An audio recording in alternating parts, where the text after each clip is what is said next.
Gene Hackman was a star in Hollywood and a master actor. He may also have been the person who hurt the hearts of the women who loved him forever. Hackman's first wife, Fay Maltz, stood by him when he was just a stranger. She was the one who had to go through months of loneliness in a cold marriage. Hackman has said in public that he is selfish, but is that really the truth? Did Maltz keep secrets that were too bad for the public to know that she never dared to say? All of Hackman's relationships with women are connected by an unseen thread of pain, secrets, and hidden stories. This thread goes from his broken marriage to Maltz to the strange things that happen around Arakawa. This is the idea I put forward. A story that maybe not even Gene Hackman would want everyone to know. In the 1950s, New York was a city of hopes, and young people came there looking for ways to make their lives better. This is where Chapter 1, the YMCA Waltz Began took place. One of them was Gene Hackman, a 25-year-old man with big plans. No one could have known at the time that the tall man with the sharp face would become a Hollywood celebrity many years later. He went into the YMCA hall on a cold November night for a youth dance event. People swayed to the soft dance while jazz music played. Gene looked around the room. He was just a weird guy in clothes that didn't fit right at the time. That's when he met Fay Maltz. Fay wasn't the kind of woman that guys would easily forget about. Her black hair was long and shiny, and her eyes were sharp but beautiful. He felt a mix of fear and joy as Gene walked up to him, but then for some reason everything became easy.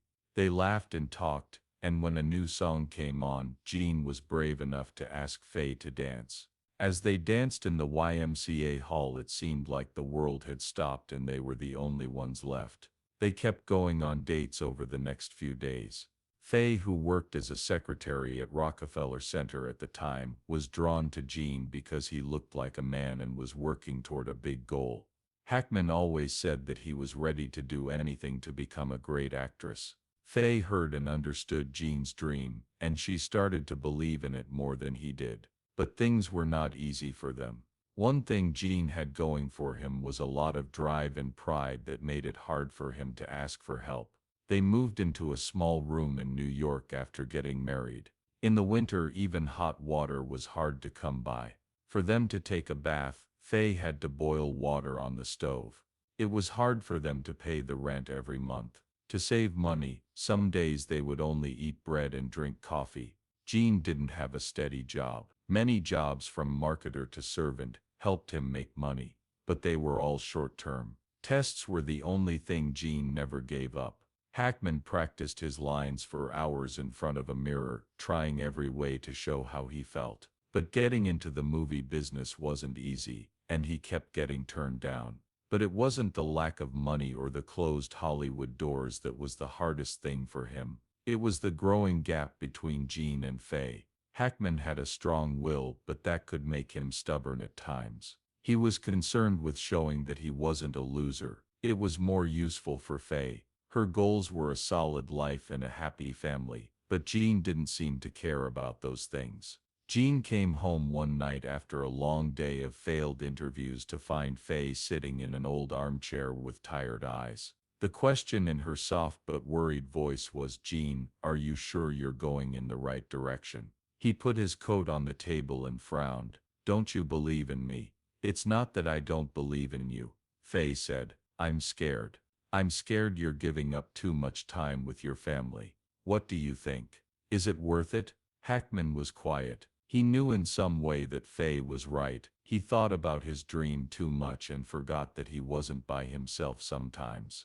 He couldn't stop though, not now. Fay didn't leave right away. She was still there, ready to wait for Gene. She was still the woman who loved me deeply. She slowly came to understand that she couldn't be Gene Hackman's main focus day after day, month after month. Hackman's last chance came when he enrolled in a more serious acting class. Things seemed to go right after that. Gene's skills were noticed by directors, and soon he was getting small parts and the Hollywood door was open. That meant Hackman had to go on long trips and be away from home for days at a time. Some days, Fay woke up in her empty apartment and realized she was living Gene's dream, not her own. She tried to keep their marriage together.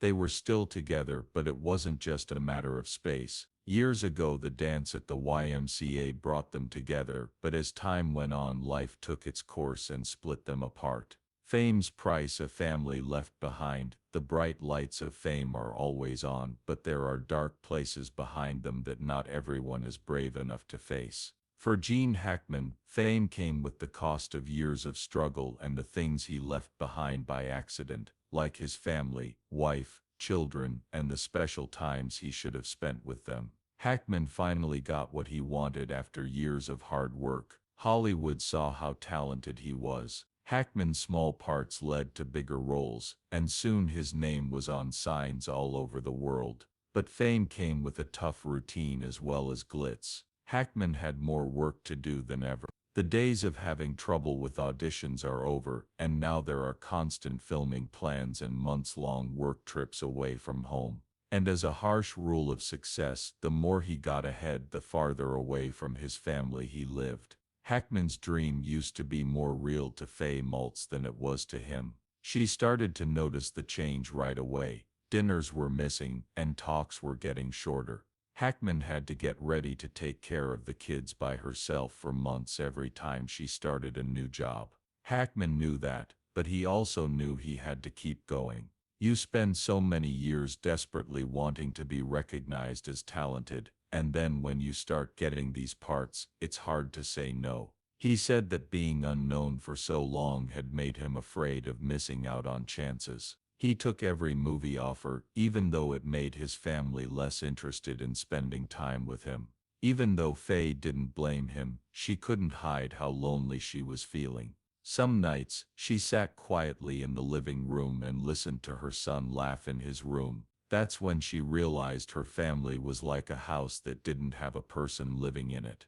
A house, but only half of it. Hackman didn't mean to be mean, but he just couldn't figure out how to balance work and home life. In a bitter admission, he was once asked about this. Even though I had a family, I took jobs that would separate us for 3 or 4 months at a time. It wasn't just physical separation, it was also mental separation. Hackman's son was possibly the one who felt the loss the most. He always looked up to his father as a hero when he was a child, but as he got older he learned that hero was always far away, like on the big screen or a movie set, never at home. Hackman once told GQ in 2011 that he felt very bad about saying this. He agreed that there were times when he could have been a better father. The actor said, "I lost touch with my son early on in terms of giving him advice. Maybe it was because I was away so much making movies in different places when he needed help and support." Hackman's confession was more than just a statement. It left a scar on his soul. He lost years that he could have used to teach his son how to ride a bike, deal with loss, and grow up. Those years can never be recovered. And when he realized it, there was too much space between them to connect. When Hackman got home from shooting for 3 months, he tried to teach his son a lesson about life like any other dad would. The boy had gotten used to being alone, so he just looked at Hackman and said, "You can't be gone all year and come back to teach me how to live." Hackman couldn't say anything else after that. He had spent his whole life trying to prove himself, so the only thing he wasn't ready for was to lose the most important things. Awful thing was, time would never go back, no matter how much he felt bad about what he did. Fay tried to keep the marriage together, but she couldn't stay with a man who was always gone. It got less frequent to call and write letters. They didn't fight or get very angry about it, they just turned into two strangers. Following more than 30 years together, Fay made the choice to go her own way in 1986. When she signed the papers for the divorce, Hackman didn't say anything or hold back. He knew she was dead a long time ago. It was just that the divorce papers made it official. Hackman later fell in love with Betsy Arakawa, but the wounds from his first marriage were still there. He kept working hard at his job and was still successful, but the years he missed with his family could never be replaced. Fame can give you a lot, but it costs a lot. Gene Hackman had a great career and won many important awards, but when the attention was off of him, he was truly happy. Hey was left with questions after she went out. Was it all worth it?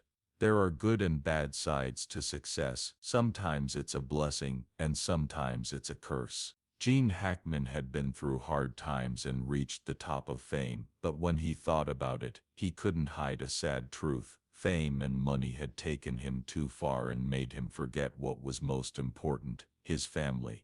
Hackman's ex-wife Fay Maltz lived alone and in quiet during his most successful years in movies. This was because Hackman was busy with parts, awards, and late-night press conferences. Maltz was by himself in the house they had built together. No one knew for sure how she felt, but the reports that their marriage was cold were not false. Hackman was not the type to easily share feelings. In spite of being a tough guy and a great actor, he may not have recognized the hurt he had caused in the minds of those who loved him the most. Late in life was when Hackman first started to admit he was wrong. When asked by GQ in 2011 what he regretted most about his life, he was honest and said that he had lost his family. You worked so hard for years to be seen as talented, and when parts start coming your way, it's hard to say no. At first glance that statement looked easy, but it was full of deep pain. Hackman didn't try to explain himself or find someone to blame, he just told the truth. It was true that he had hidden the most important parts of his life in his quest for fame. Hackman didn't show up in public as much as he used to, but every time he spoke, people could feel the sorrow in his voice. He talked about his first year of fame and how it had changed him in another conversation. Even though I had a family, I took jobs that kept us apart for 3 to 4 months at a time. What a temptation that is. Hey.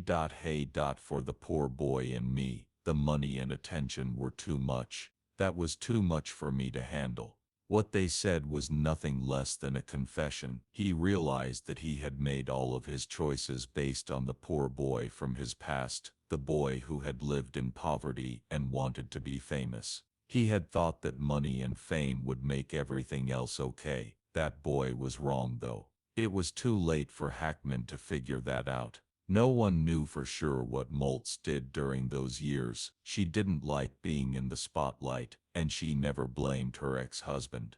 But people who knew her said that her eyes were always sad. There were always whispers that Hackman and Maltz were married, but they were never very loud. People said that Hackman's distance had made Maltz slowly lose her mental health, and that she had put up with it for years just to keep up a marriage she knew wasn't hers anymore. Someone who used to be close to Maltz said that she hadn't talked about Hackman much since the divorce, but in a rare heart-to-heart she said, he wasn't a bad man, but he was never really part of this family. That sentence may have said everything about the story. Hackman was not a spy or someone who abused or hurt his wife and kids, but he was also not a real husband or father either. He was never really at home because he was always on the set of a movie, on a work trip, or lost in his own thoughts. Maltz had to deal with that for more than 30 years before she gave up. Hackman married Betsy Arakawa, again, who was a lot younger than him, after their split. Hackman's second marriage went better, maybe because he wasn't as hungry for fame at that point. He tried very hard, but he couldn't change the past. People said that Hackman still sat alone in his study some nights and looked at old pictures of his family. It's possible that was the only time he really saw himself as a man who had everything and lost everything. No one knew what he was thinking at the time. A lot of people love fame, but it can also make them feel more alone than ever. After a lot of trouble, Gene Hackman learned that lesson. It was too late to change anything. When Gene Hackman and Fay Maltz's marriage of more than 30 years ended in 1986, she almost disappeared from the news. This is called the unspoken pain, or Fay Maltz's hidden struggles. There were no accusations, tell-all interviews, or scandals after the split for people to talk about. There was only quiet, though it was the quiet itself that made the story spread faster than ever. People couldn't help but wonder how a woman who had grown up with a famous movie star and seen her husband go through every stage of life, from being unknown to being at the top of his career, could leave. People who knew Maltz well thought that her silence wasn't a sign of weakness, but rather a choice, a way for her to avoid remembering things she didn't want to. It was clear to Maltz from the start of her marriage to Hackman that he was not a normal man. Hackman was a young man with big dreams at the time, ready to give up everything to reach his Hollywood goal. When they first got together, they lived in a rundown apartment in New York that didn't have hot water. Maltz, a secretary at Rockefeller Center, became Hackman's main source of income while he was trying to break into the theater business. She worked, cooked, and paid the bills every day while her husband tried to become an actor and got small parts on Broadway. But once Hackman became famous, Maltz's effort wasn't needed anymore. Hackman had to leave his family for months at a time to work on movies because of Hollywood's tight schedule. Maltz lived like she wasn't important, even though she was married to one of the main stars.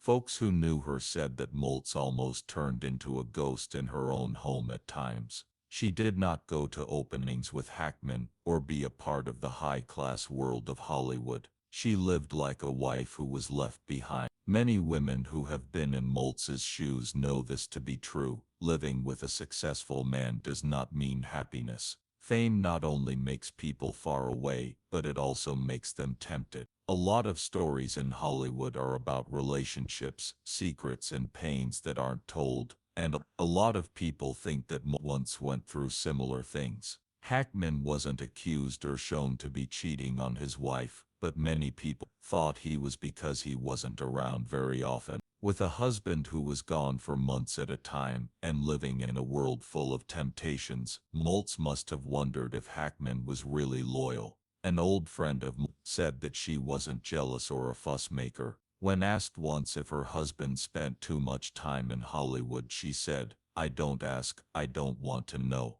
It was a simple but important answer. When you first read that line, it seemed quiet, but it actually held a lot of pain. Maltz may have known things that no one else did, but she didn't say anything because she knew that some replies would make things worse. People who knew Maltz have always talked about this idea. She might have known things about Gene Hackman that no one else did. These things could have been love affairs or other parts of Hackman's life that he never wanted to talk about in public, like fears or mistakes. One person who worked with Hackman in the 1980s said that he wasn't always easy to get along with when he was at the top of his game. People around him knew he had a short fuse and was rude, and sometimes even impolite. What kind of person would he be if he had his wife of 30 years? During the years Maltz lived with Hackman, no one really knows what she went through. She never told anyone what she saw, never sold her story to the press, and never wrote a book about it. But one thing is for sure, she went through something. Maltz stopped being in Hollywood after the split. He was no longer her husband, and she went back to the simple life she had before she met him. It was said by old friends that she lived a quiet life away from the show business. When people tried to get in touch with her for an interview or to talk about life with Hackman, she always got no answer. That could have been how Maltz kept something for herself. She had lived with another man for years, so she might know more than people thought. She may have seen things that no one else could ever understand. In the end, Maltz decided to keep it all a secret to show that her life was not a story for Hollywood to share, and that might have been the biggest secret she ever kept. Part 5. A Strange Call. Betsy Arakawa's last hours. On February 26, 2025, cops found the bodies of famous actor Gene Hackman and his wife, musician Betsy Arakawa, in a quiet house in Santa Fe, New Mexico. Their deaths shocked Hollywood and left a lot of questions unexplained. In particular, Betsy Arakawa's last hours were full of secrets that made people and the media guess. Betsy Arakawa went about her daily life before the terrible event. Reports say that on February 11th, she talked to a massage therapist for 45 minutes and then went to the farmer's market. She stopped at a pharmacy and a pet food shop, and security cameras caught her. After she finished these jobs, her car was seen going back home, but after that day no one saw her again. Since February 11th, she had a lot of unread emails in her folder, and police are waiting for information from her cell phone to figure out what's going on. Betsy Arakawa was called on February 12th. Yeah. The day after she was thought to have died was a shocking part of the probe. Dr. Cloudberry Health in New Mexico is run by Josiah Child. Child said that Arakawa called his office on February 12th to set up a heart check for Gene Hackman. In the end, though, she canceled the meeting because Hackman was sick. This call made a lot of people wonder what time she really died. How could she have called the next day if she had died on February 11th?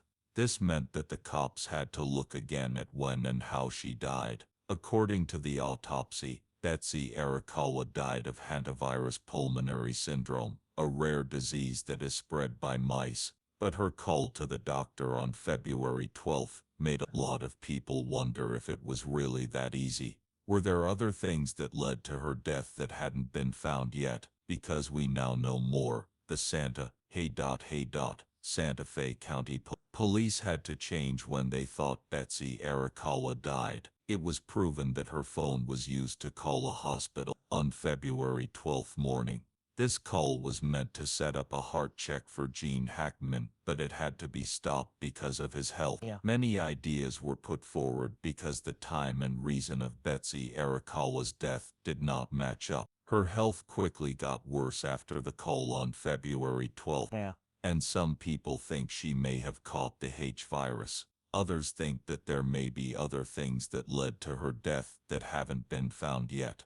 At the age of 95, Gene Hackman was found to have died from heart disease and Alzheimer's disease that got worse over time. His pacemaker showed that he was no longer alive on February 17th, which makes it possible that he died on February 18th. The fact that he died just a few days after his wife made the story even more sad. Both of their bodies were found at their home in Santa Fe on February 26th. Police said there were no signs of foul play, but the body's decomposition showed that they had died a few days before. The fact that they both died so quickly made a lot of people sad and made them wonder about their last days. Betsy Arakawa's strange call on February 12th made a lot of people wonder when she died and what caused it.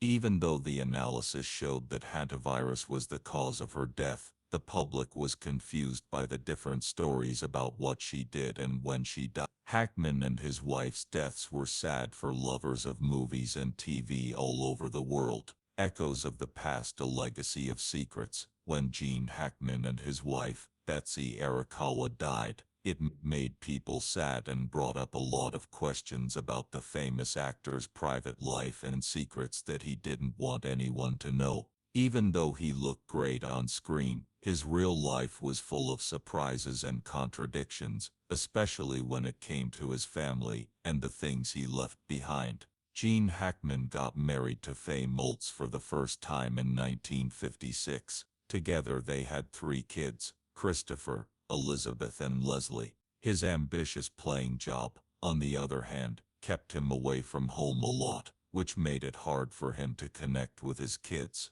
Hackman once said in an interview, "I lost touch with my son in terms of advice early on. It could have been because he was away so much making movies in different places when he was young and needed help and support. His long absence during important times for the kids left gaps in the family bond that were hard to fill."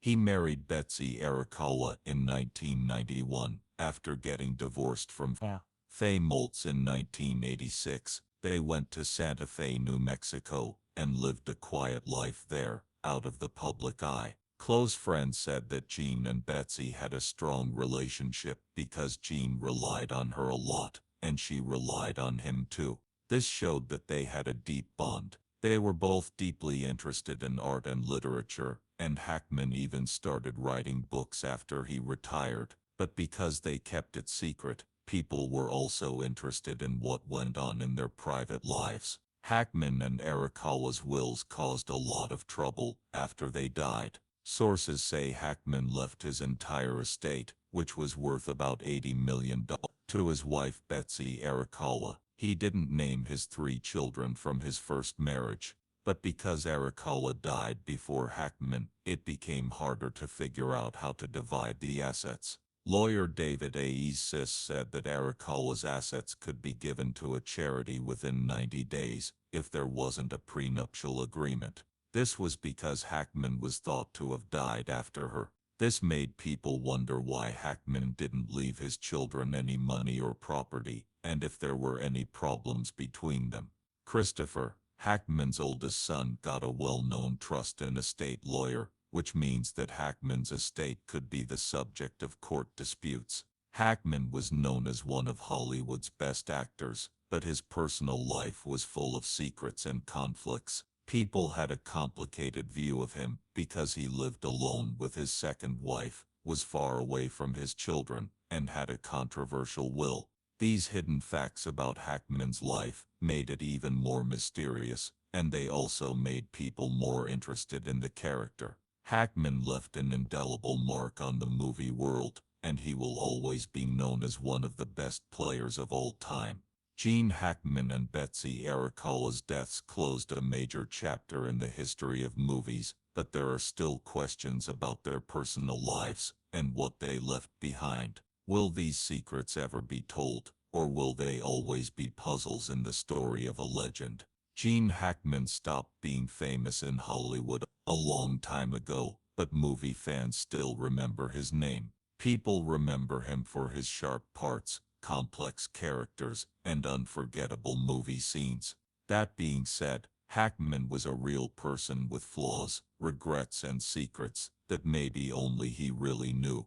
The death of Betsy Arakawa, the woman he spent his last years with, made people wonder even more about his life. But Hackman was with another woman in the early years of his work before Betsy. Her name was Fay Maltz. Hackman was having a hard time finding work, and she lived with him in a cold flat, without hot water, while they both dreamed of a better future. Her dream came true, but she was left behind when it did. After more than 30 years of marriage, they split up in quiet, leaving hurts that never healed. No one knows what Maltz went through during those years because she chose to stay out of the press and keep her story a secret that was never fully told.